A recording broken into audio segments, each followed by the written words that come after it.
As much as I would love to no longer have to speak on transgender people or on the violence of men, on misogyny and violence against women, there lies a constant trend of violence against women being excused because the perpetrator is a man, is trans, or is both. Today, I'd like to start a series documenting the disturbing trail of true crime committed by those in the trans community.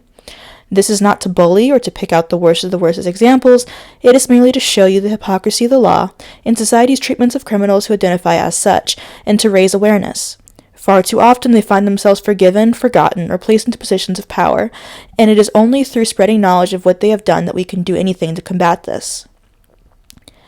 Zena Grandicelli, born Jeffrey Wilsey, is currently making a living by performing community outreach for an organization that advises incarcerated men on how to declare a transgender status and legally change their identification.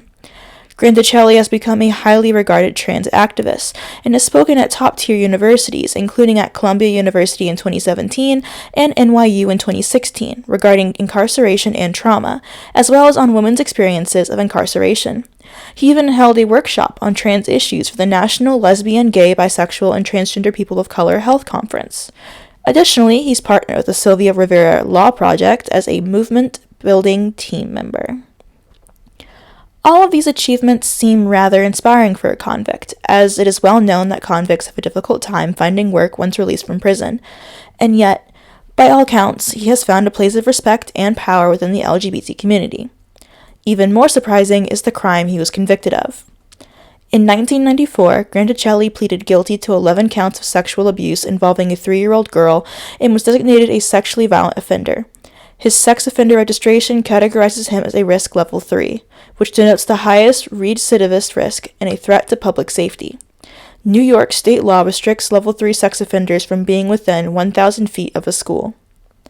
While actively imprisoned for sexually abusing a child, Grandicelli was actively recruited by a R4p1st representative.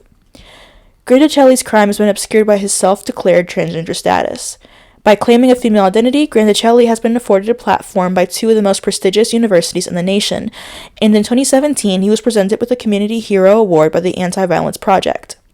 This has led to Grandicelli being a representative of not only transgender women, but of all women.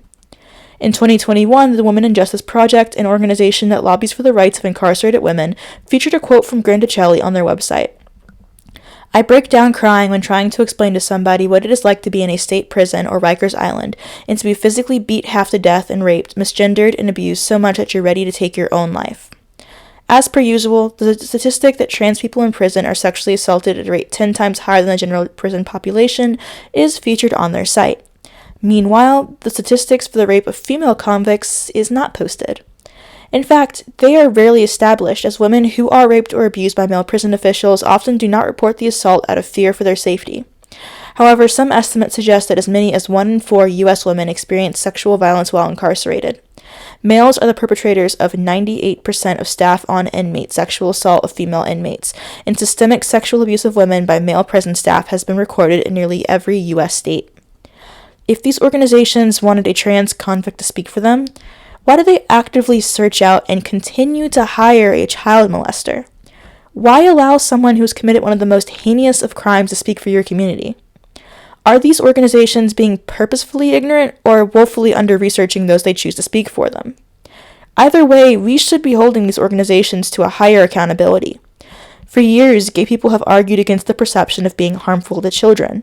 We are not the monsters they make us out to be, and yet these organizations choose men who fulfill this stereotype to the fullest to represent them. It makes you wonder if these organizations really speak for the people they supposedly represent at all.